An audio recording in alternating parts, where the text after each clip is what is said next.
Nós estamos trabalhando o livro de Daniel, fazendo a exposição capítulo a capítulo. Falamos do capítulo 1, quando nós dissemos acerca de Daniel, que foi levado da Babilônia, que foi levado de Judá para a Babilônia, vocês se recordam, Daniel, juntamente com seus amigos.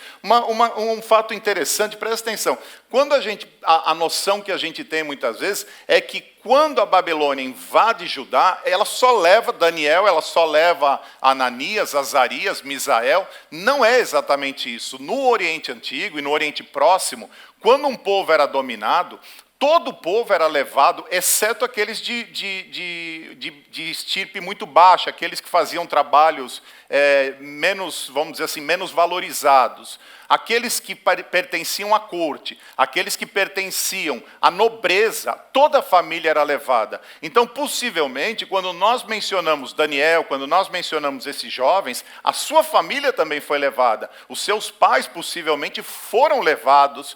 Não podemos afirmar exatamente, mas possivelmente foram levados. Você veja, por exemplo, em certo momento, lá no livro do profeta Jeremias, dizendo acerca do rei Zedequias, que é levado junto com os seus filhos, e ali tem uma cena muito triste, porque o rei Nabucodonosor manda matar os 4 filhos de Zedequias e depois fura os olhos de Zedequias. Essa é a última imagem que ele tem gravada na sua memória, vendo a morte dos seus filhos. Então você veja que as famílias inteiras eram levadas. E aqui possivelmente Daniel e todos esses jovens, quando foram levados, eles foram levados juntamente com sua família. E uma outra característica, eles não eram esse tipo de escravo como foi no Egito, que eles tinham que fazer trabalho árduo, que eles tinham que construir pirâmides. Não, quando eles foram para a Babilônia, ali eles podiam viver, ali eles podiam comprar terras, ali eles podiam, enfim, viver o dia a dia, a vida normal, mas eles não podiam sair dali.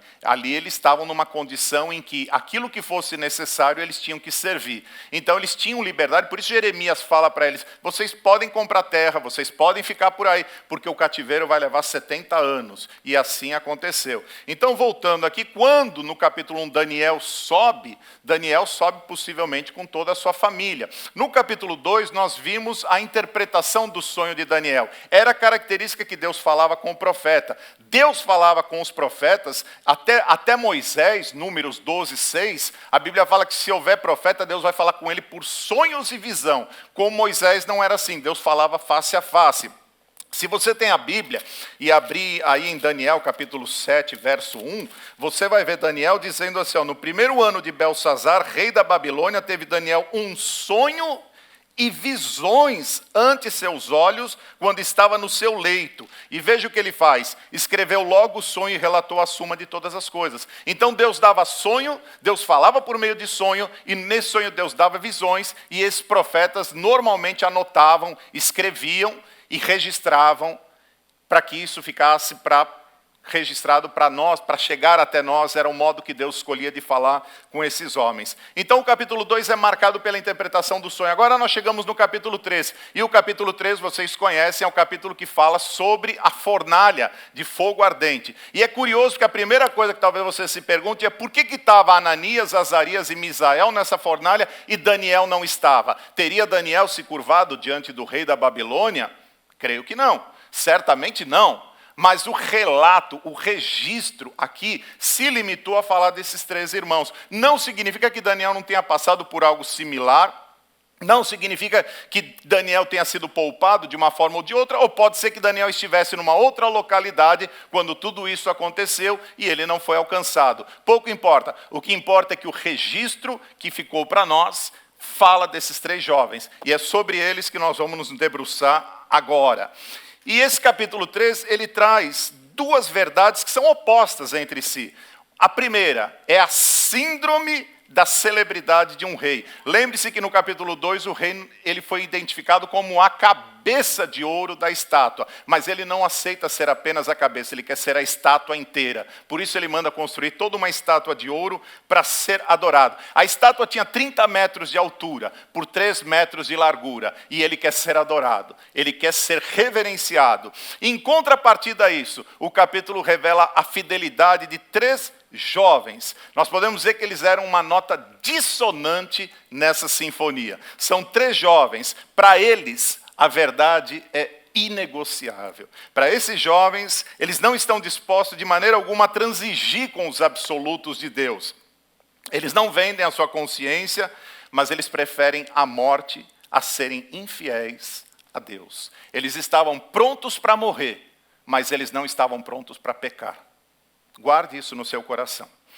Diante daquela revelação toda, no capítulo 2, em que o rei conhece a soberania de Deus, em que ele vê o triunfo de Deus, Deus está falando de reinos que virão, e está falando de um reino que virá sobre todos esses reinos, referindo-se ao reino de Cristo Jesus aqui na terra. Em vez de ele se humilhar, o rei se exalta. Ele institui o culto a si mesmo, e ele ordena que seus súditos se prostrem e adorem a sua imagem.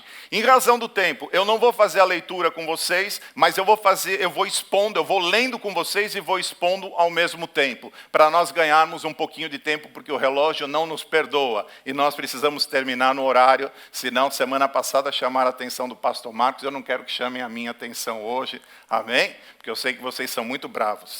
Daniel capítulo 3, leia comigo do verso 1 ao verso 5. A palavra diz assim: o rei Nabucodonosor fez uma imagem de ouro que tinha 60 côvados de altura, 30 metros de altura, e 6 de largura, 3 metros de largura.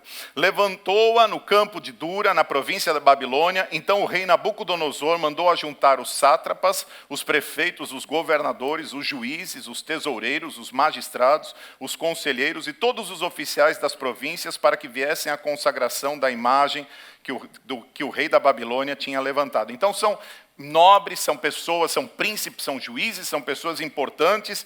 Verso 3, então se ajuntaram os sátrapas, os prefeitos, os governadores, os juízes, os tesoureiros, os magistrados, os conselheiros e todos os oficiais das províncias para a consagração da imagem que o rei Nabucodonosor tinha levantado. E estavam em pé diante da imagem que Nabucodonosor tinha levantado. Nisto, o arauto era um enviado do rei que ficava pregoando, que ficava como que falando num megafone, algo similar. Nisto, o arauto apregoava em alta voz: ordena-se a vós outros, ó povos, nações e homens, de todas as línguas, no momento em que ouvirdes o som da trombeta, do pífaro, da harpa, da cítara, do saltério, da gaita de foles e de toda sorte de música, vos prostrareis e adorareis a imagem de ouro que o rei Nabucodonosor levantou. Nabucodonosor, como vocês podem observar por esses versos, ele queria de fato ser adorado, ele queria ser cultuado, ele queria que se reverenciasse e o adorasse. Mas observem bem, não é um rei que está disposto a conquistar corações. É um rei que se impõe e obriga consciências. É um rei que ele não busca pessoas que se dobrem a ele por devoção, mas são pessoas que se curvam a ele por medo. Não se adora a Deus por medo, se adora a Deus por devoção. Não se adora a Deus por algo que não seja uma conquista de coração. Quando você entra aqui, Deus começa a se revelar a você para que você aprenda a adorá-lo. Não porque ele é um Deus, claro que é um Deus que precisa ser temido, claro que é um Deus que deve ser temido, mas não é esse tipo de amor que Deus busca nos nossos corações. Deus busca um amor sincero, um amor verdadeiro, um amor genuíno, não um amor que se move por medo, mas aquele amor que é atraído por quem de fato Deus é. A pena para quem não adorasse o rei era a morte, e o modo pelo qual esta pessoa deveria ser morto era fornalha. Então diz o verso 6, até o verso 7. Diz assim: qualquer que se não prostrar e não adorar, será no mesmo instante lançado na fornalha de fogo ardente. Portanto, quando todos os povos ouviram o som da trombeta, do pífaro, da harpa, da cítara, do saltério e de toda sorte de música, se prostraram os povos, nações e homens de todas as línguas e adoraram a imagem de ouro que o rei Nabucodonosor tinha levantado.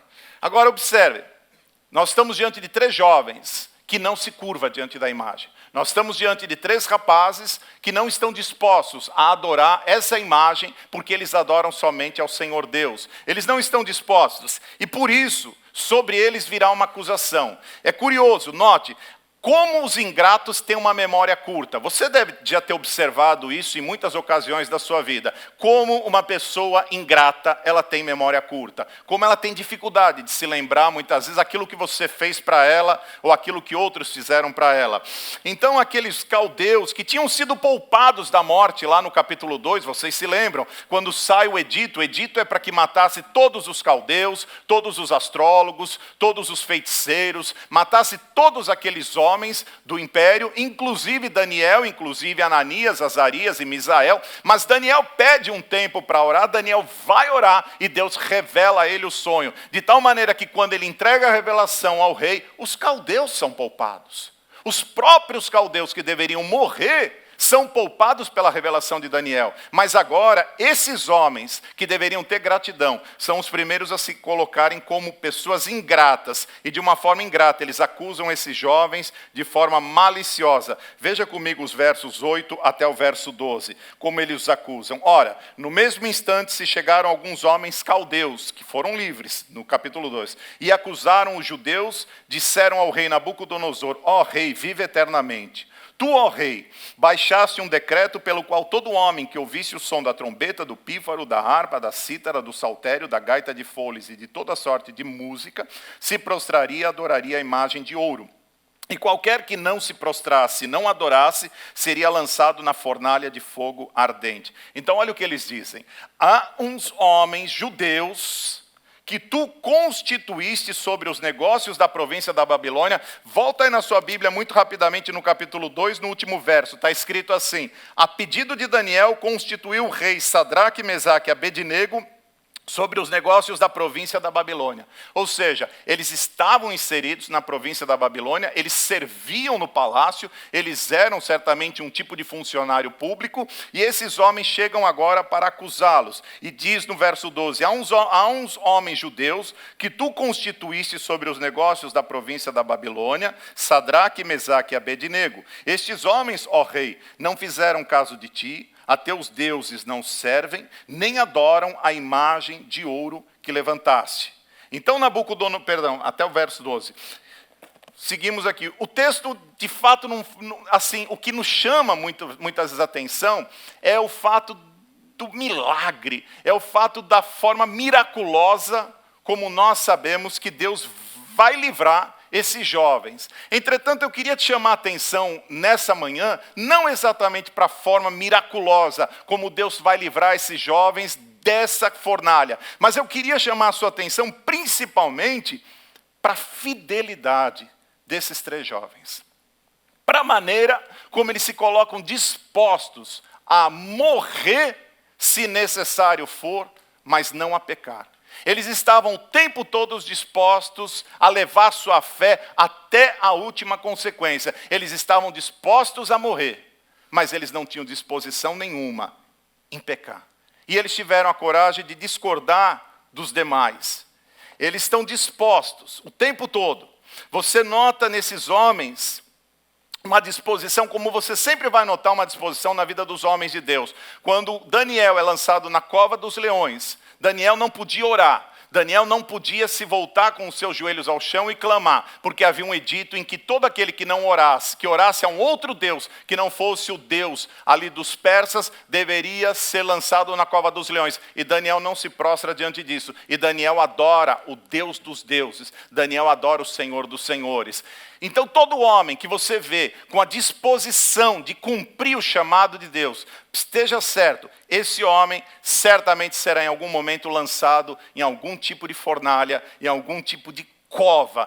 Você que é mais jovem, você tem que entender que na sua vida, muitas vezes, você vai ser rejeitado pelo grupo que você faz parte, pela escola, pelo trabalho, seja onde for. Eu me lembro na minha vida, eu me converti aos 25 anos de idade, e quantas amizades eu perdi, quantas pessoas viraram as costas, quantas pessoas deixaram de se relacionar comigo a partir do momento que eu entreguei a minha vida para o Senhor. Eu tinha amigos que iam cheirar cocaína comigo, eu tinha amigos que saíam para beber comigo, eu tinha amigos que iam para tudo que não prestava, iam junto comigo. Mas quando eu entreguei a minha vida para Jesus, esses amigos todos todos sumiram. Esses amigos todos viraram as costas. E louvado seja Deus, porque as más conversações corrompem os bons costumes. E você tem que estar preparado para ser rejeitado. Você vai ser rejeitado na sua escola, você vai ser rejeitado no seu trabalho. Eu me lembro uma ocasião que eu estava cortando o cabelo. Naquele tempo a gente tinha mais cabelo, né?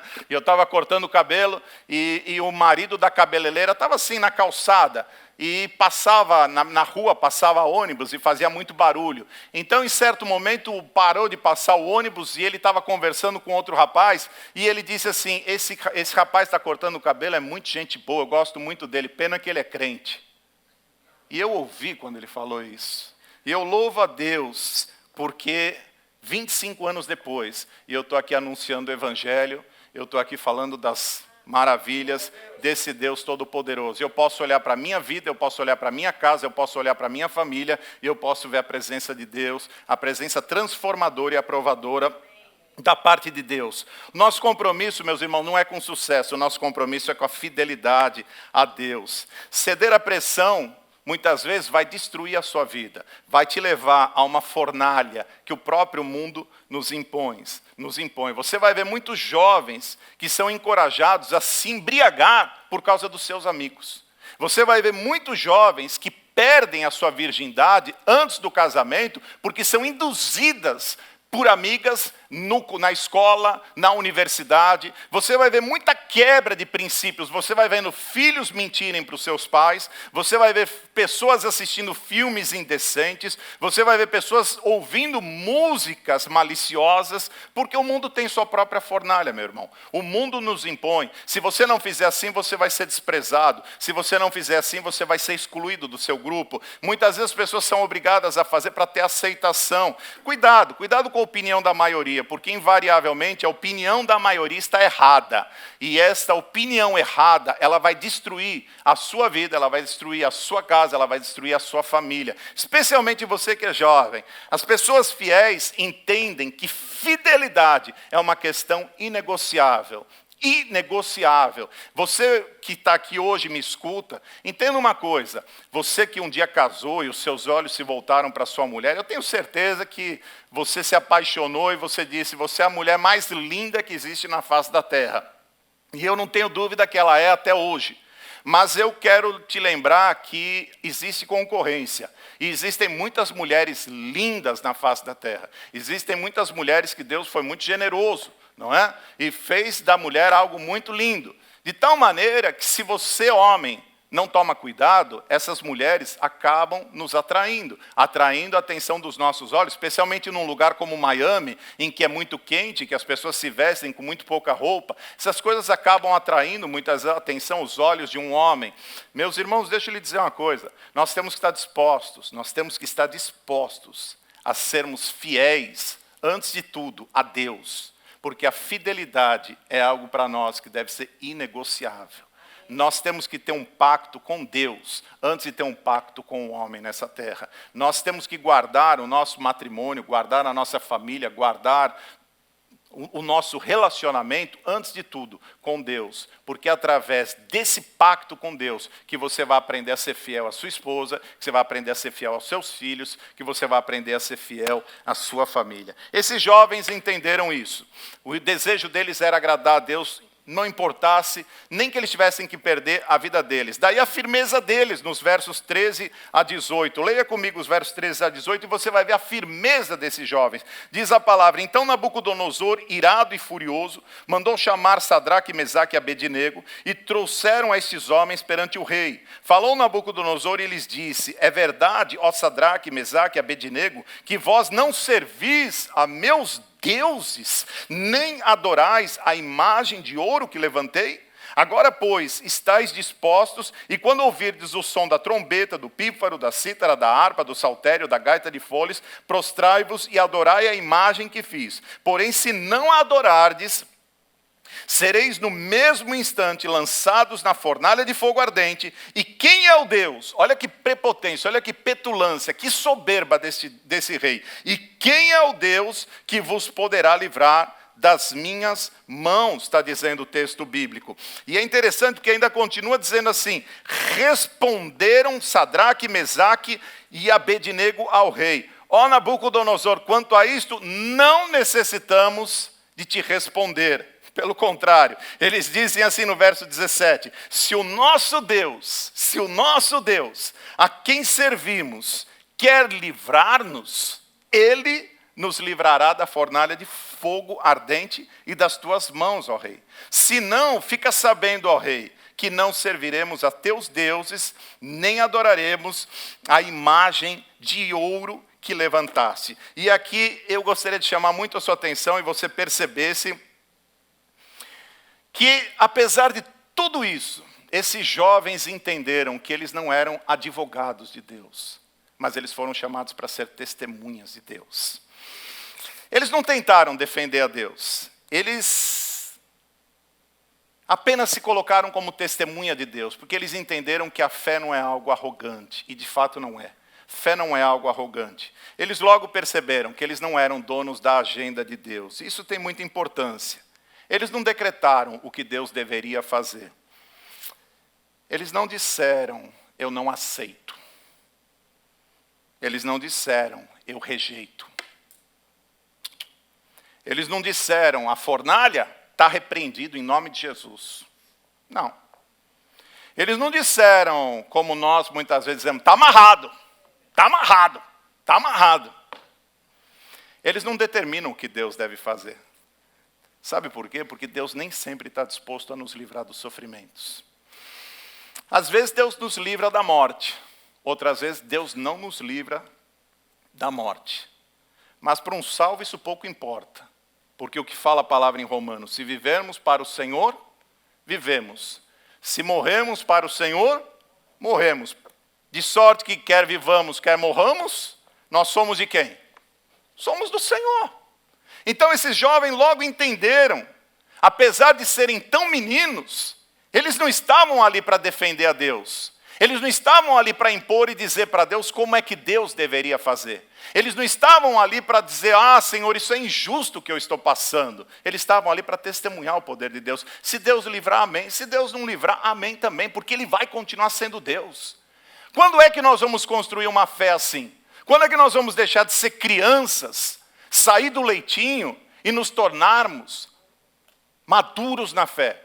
E entender que nessa terra, enquanto você viver nessa terra, meu irmão, você vai passar por lutas, você vai passar por dificuldades, você vai ouvir muitos nãos nessa vida, você vai passar por situações em que você gostaria de não passar, você vai passar por perseguições, você vai passar por afrontas, você vai passar por muitos e muitos momentos de dificuldade, que talvez nós não gostaríamos de passar, mas quem somos nós para chegar diante de Deus e dizer, ai Senhor, por que é que eu estou passando por isso? Ai Senhor, eu rejeito, ai Senhor, eu não aceito, ai Senhor, eu isso, eu aquilo. Meu irmão, você não está aqui para estabelecer o que é que Deus deve fazer, você está aqui para fazer o que Deus quer que você faça.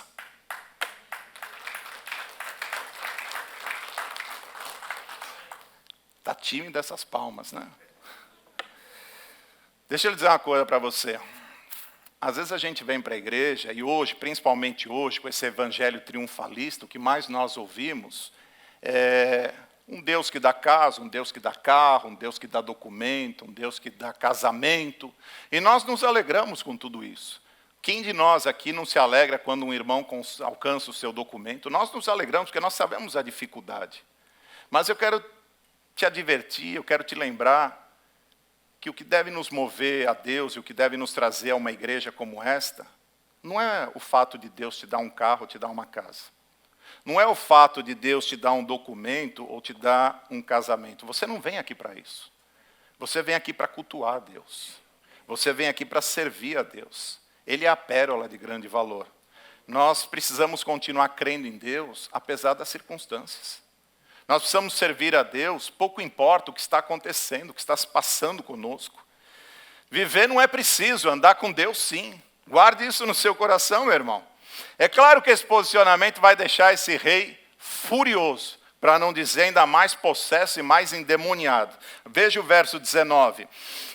Diz a palavra do Senhor, então Nabucodonosor se encheu de fúria, e transtornado o aspecto do seu rosto contra Sadraque, Mesaque e Abednego, ordenou que se acendesse a fornalha 7 vezes mais do que se costumava. Se costumava acender a uma certa temperatura, mas o rei ficou tão possesso, ele ficou tão endemoniado, que ele mandou acender essa fornalha 7 vezes mais. Então diz a palavra assim, verso 20: ordenou aos homens mais poderosos que estavam no seu exército, que atassem a Sadraque, Mesaque e Abednego, e os lançassem na fornalha de fogo ardente. Então estes homens foram atados com os seus mantos, suas túnicas e chapéus, e suas outras roupas, e foram lançados na fornalha sobremaneira acesa, porque a palavra do rei era urgente, e a fornalha estava sobremaneira acesa. As chamas do fogo, veja que impressionante, mataram os homens que lançaram de cima para dentro, esses homens que chegaram perto da fornalha para lançar Sadraque, Mesaque e Abednego. Olha o que diz a palavra: esses homens que lançaram de cima, estes 3 homens, Sadraque, Mesaque e Abednego, caíram atados dentro da fornalha sobremaneira acesa. Então o rei Nabucodonosor se espantou e se levantou depressa e disse aos seus conselheiros: não lançamos nós 3 homens atados dentro do fogo? Responderam ao rei: é verdade, ó rei.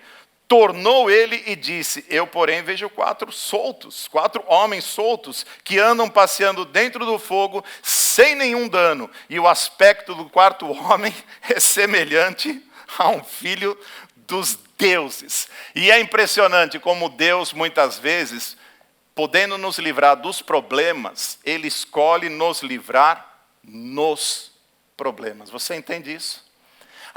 Pode ter certeza que se Deus quisesse impedir a fabricação da imagem, Deus teria impedido. Você concorda? Se Deus quisesse impedir que a fornalha fosse acesa, Deus teria impedido que aquela fornalha fosse acesa. Se Deus quisesse calar a voz do arauto e impedir que o decreto fosse anunciado, Ele teria impedido. Se Deus quisesse, de alguma maneira, que aqueles jovens não fossem acusados, eles não seriam.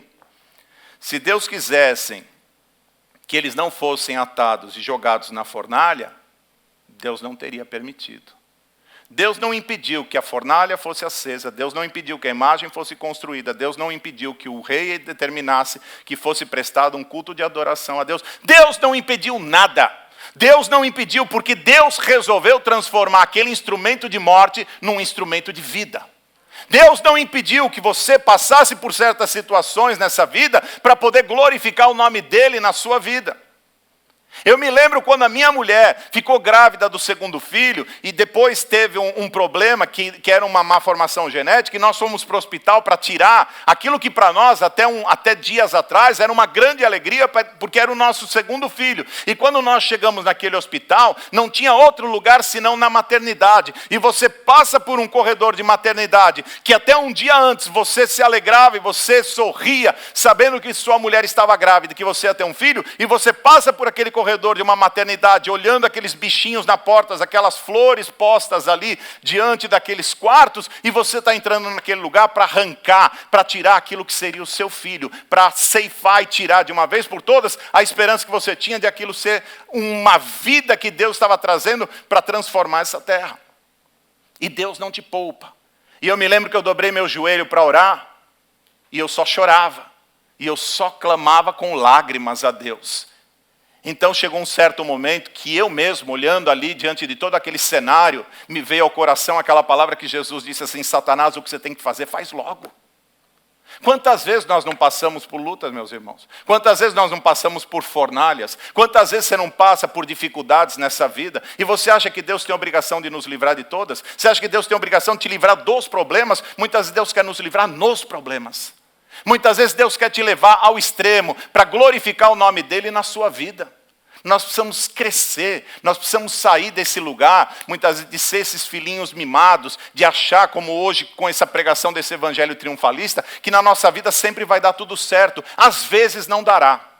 Existem situações na nossa vida em que as coisas não darão certo. E eu preciso te falar isso, porque a Bíblia nos fala acerca de situações assim. Mas passe o que passar, aconteça o que acontecer, Deus não deixa de ser Deus. E mais dia, menos dia, Ele vai glorificar o nome dEle na sua vida. Aqueles meninos foram jogados amarrados na fornalha, mas de repente o rei olha e os enxerga solto. Eles estavam ali na sua maior aflição, mas quando a palavra de Deus diz que Ele é Emanuel, Ele é Deus conosco, Ele está conosco nas provas. Você passa pelo vale e lá Ele está. Você passa pelas dores e lá Ele está. Você passa por perseguição e lá Ele está. Você passa por solidão e lá Ele está. Você passa por doença e lá Ele está. Você passa pelo luto e lá Ele está. Você passa pela morte e lá Ele está.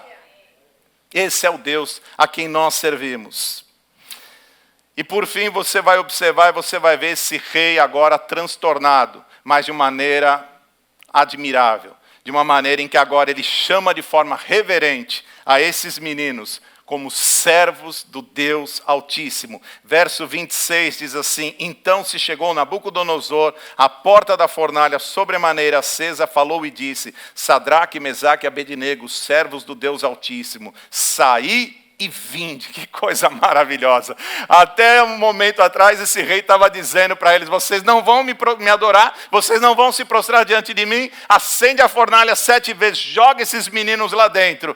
Eles são jogados, mas Deus transforma essa situação e exalta esses meninos. E quando eles estão ali, o rei está observando tudo aquilo, esse rei se convence, é ele mesmo com a sua própria boca quem diz: servos do Deus Altíssimo, saí e vinde. Então Sadraque, Mesaque e Abednego saíram do meio do fogo. Ajuntaram-se os sátrapas, os prefeitos, os governadores e conselheiros do rei e viram, todos tiveram que ver, e viram que o fogo não teve poder algum sobre os corpos desses homens, nem foram chamuscados os cabelos da sua cabeça, nem os seus mantos se mudaram, nem cheiro de fogo passara sobre eles. Falou Nabucodonosor e disse: olha que coisa fantástica, que coisa linda. Bendito seja o Deus de Sadraque, o Deus de Mesaque, o Deus de Abednego. Quando é que as pessoas vão olhar para a minha vida, vão olhar para a sua vida e vão falar: bendito Deus da sua vida, meu irmão.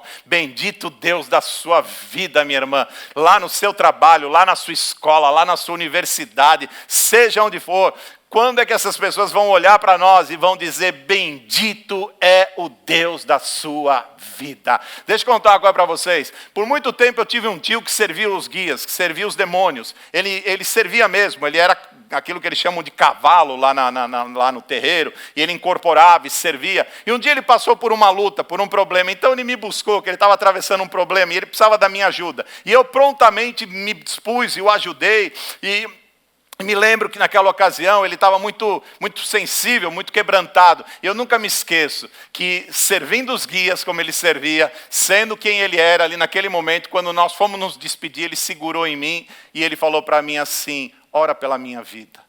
Ora pela minha vida. Nas suas orações, não esquece de clamar pela minha vida. E aquilo me tocou tanto, porque é tão bonito quando você vê um ímpio, quando você vê alguém que não conhece a Deus, se rendendo diante do Deus que você serve, olhando para a sua vida. É como se essas pessoas dissessem: eu quero o Deus que você tem, eu quero aquilo que você tem. Pedro, João, para aquele paralítico, disse: eu não tenho ouro, eu não tenho prata, mas o que eu tenho de graça eu te dou, em nome de Jesus, levante e anda. E o que nós podemos falar para essas pessoas: em nome de Jesus, o Nazareno, meu irmão, levante e anda. Eu não tenho nada para te dar, mas o pouco que eu tenho para te dar, eu compartilho com você. E eu compartilho com você essa graça, essa alegria, essa disposição, esse renovo, essa vontade de servir a Deus, esse desejo, esse vigor de você glorificar e exaltar esse Deus, o Deus das Escrituras. Então volte lá comigo no verso 28, falou Nabucodonosor e disse: bendito seja o Deus de Sadraque, Mesaque e Abednego, que enviou o seu anjo e livrou os seus servos, que confiaram nele. Confie no Senhor, meu irmão, pois não quiseram cumprir a palavra do rei, preferindo entregar o seu corpo, olha que coisa tremenda, e servirem e adorarem a qualquer outro Deus, senão ao seu Deus. Portanto, faço um decreto,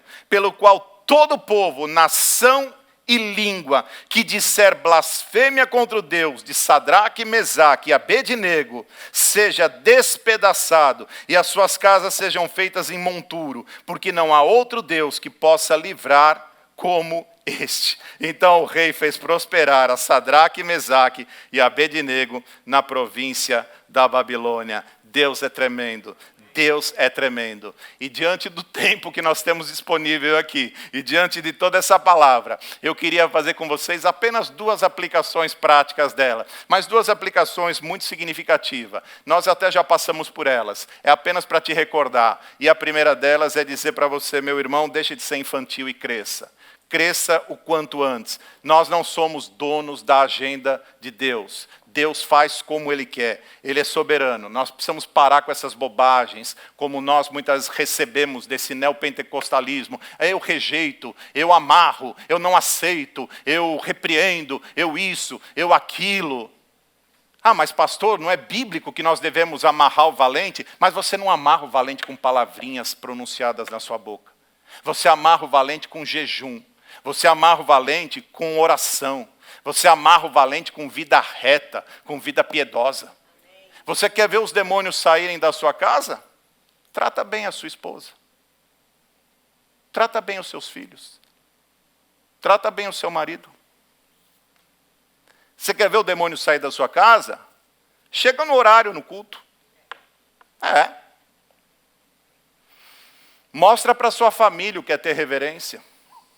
Ensina o seu filho, ensina a sua esposa, ensina o seu marido o que é ter reverência.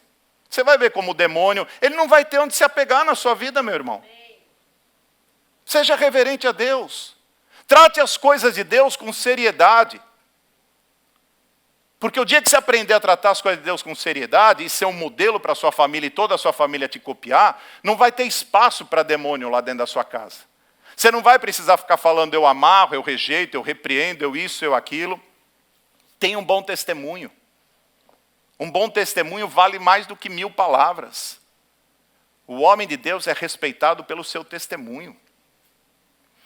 Por que você acha que lá em Atos, deixa eu te levar lá em Atos 19, você lembra da palavra lá em Atos 19? Aqueles demônios, eles dizem assim, eu sei quem é Jesus e eu sei quem é Paulo, mas vocês eu não reconheço.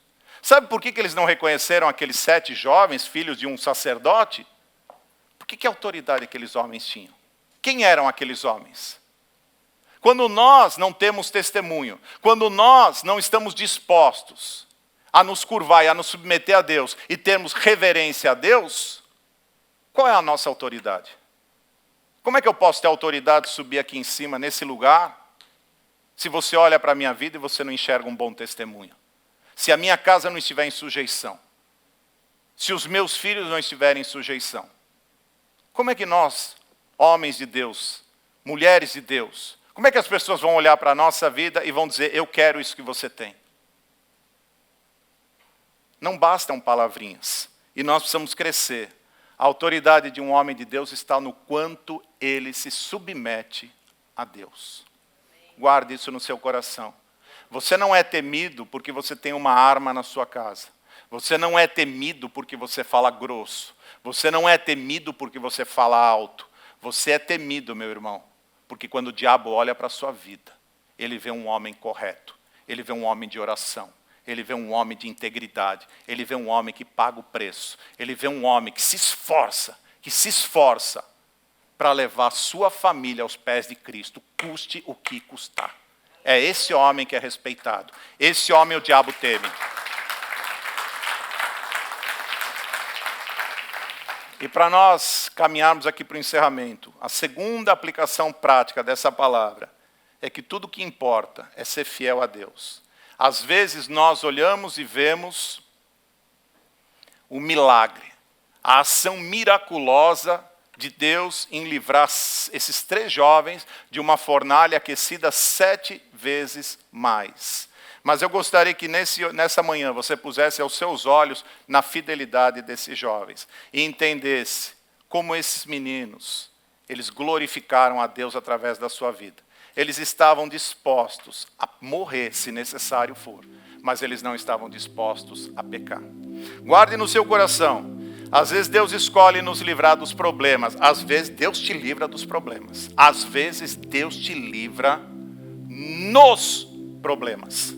Às vezes Deus vai permitir que a sua situação vá até um extremo, para lá dentro do problema. Deus te libertar, Deus te livrar, Deus te curar, Deus te mostrar que Ele é Deus e que Ele é Senhor. Ele vai glorificar o nome dEle na sua vida.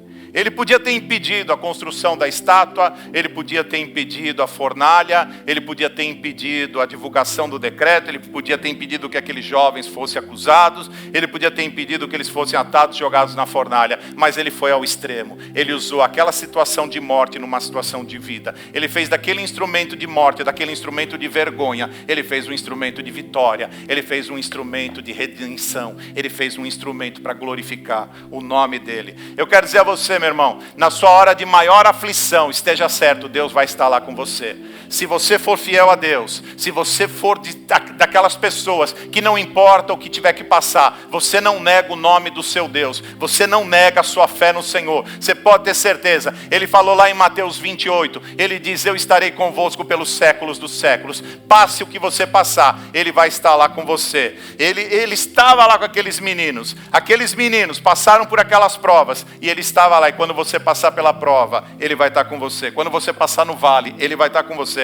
Quando você estiver sozinho nessa terra, ele vai estar com você. Quando você passar pela fornalha, ele estará com você. Na doença, na luta, na tribulação, na morte, ele estará com você. Seja fiel a esse Deus, seja fiel a esse Deus. Ele é o quarto homem da fornalha. Mas haverá momentos, talvez na vida de muitos de nós, que Deus escolherá não nos livrar, que Deus nem sequer entrará conosco na fornalha, que Deus talvez escolha uma outra coisa, que não nos livrar dos problemas e nem sequer nos livrar nos problemas. Mas quando Deus fizer essa escolha, há uma promessa no Salmo 116:15 que diz assim: preciosa aos olhos do Senhor é a morte dos seus santos. Quando Deus olhar para mim e para você e disser: a obra que eu tinha para fazer na sua vida está terminada, o que eu tinha para realizar através da sua vida eu cumpri. Talvez Deus escolha não te livrar mais nem dos problemas e nem nos problemas. Talvez nesse dia Deus resolva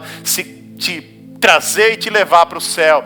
E nesse momento, esteja certo, eu creio, ele se levanta e ele se alegra e ele diz: entra no gozo do teu Senhor, servo bom e fiel, porque você foi fiel na terra, Deus é fiel com você. Se prepara, meu irmão, porque nessa vida você vai passar por muitas fornalhas. Vai ter dia na tua vida, meu irmão, que você vai clamar a Deus e parece que até Deus não escuta. Vai ter dias que Deus vai te livrar no meio dos problemas, e vai chegar um dia sim na nossa vida que nem nos problemas Deus vai nos livrar, mas Ele não deixa de ser Deus. Porque se você nessa terra não vê a glória de Deus, você pode ter certeza que no céu você verá, porque Ele é Deus do céu, Ele é Deus da terra, e Ele é Deus até embaixo da terra, Ele é Deus. Vamos ficar de pé em nome de Jesus.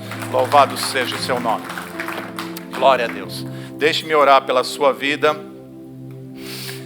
e eu creio que hoje você sai daqui um pouco mais maduro e um pouco mais fortalecido na fé, sabendo que a vida é feita de muitas lutas e muitas dificuldades, mas de cada uma delas, Deus estará com você. Ele é o quarto homem. Feche os seus olhos. Senhor, nós nos apegamos na Tua palavra. Nós cremos que o Senhor é Deus Emanuel. Quantos de nós, Senhor, não temos passado por verdadeiras fornalhas nessa terra? Quantas vezes, ó Deus, nós não passamos por situações tão difíceis, situações de doença, situações de enfermidade conosco, enfermidade na família. Quantas vezes, ó Deus, nós estamos à beira de um precipício.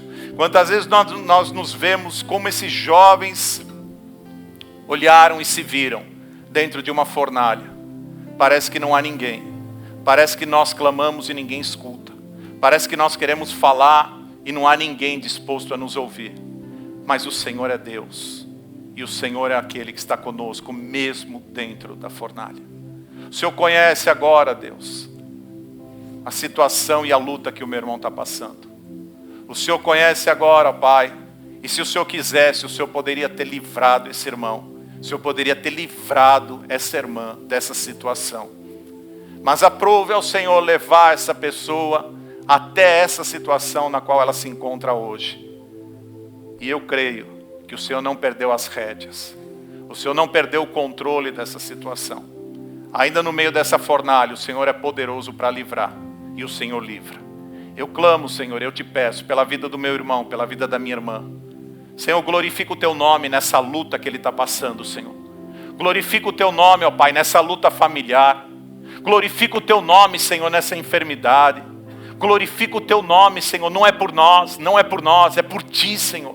Glorifica o teu nome, ó Pai, nessa guerra que o meu irmão está enfrentando, nessa luta que ele está passando dentro da casa dele, com os filhos dele, com a esposa, com o marido, no trabalho dele, Senhor. Glorifica o teu nome como o Senhor fez com a vida de Sadraque, Mesaque e Abednego. Que nessa terra, Senhor, muitos e muitos Nabucodonosor possam se levantar e possam dizer: servo do Deus Altíssimo, servo do Deus Altíssimo, assim como aquele homem disse àqueles jovens.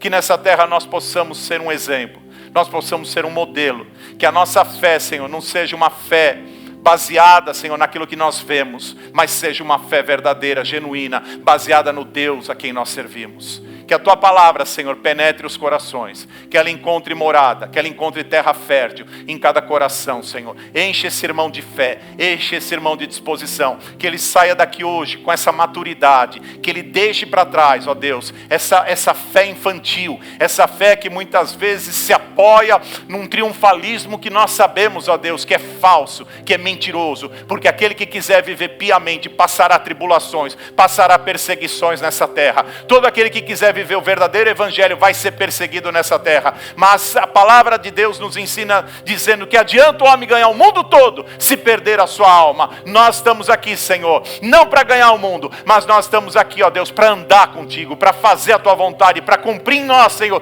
todos os teus propósitos. Cumpre em nós, Senhor, a tua vontade. Realiza nesse lugar aquilo que o Senhor deseja. Nós entregamos a nossa vida, nós entregamos o nosso coração, nós entregamos a nossa casa ao Senhor, nós entregamos tudo a ti, porque o que de fato importa, Senhor, é andar contigo. E nós desejamos nesta manhã que o Senhor ande conosco. Louvado seja o teu nome, em nome de Jesus.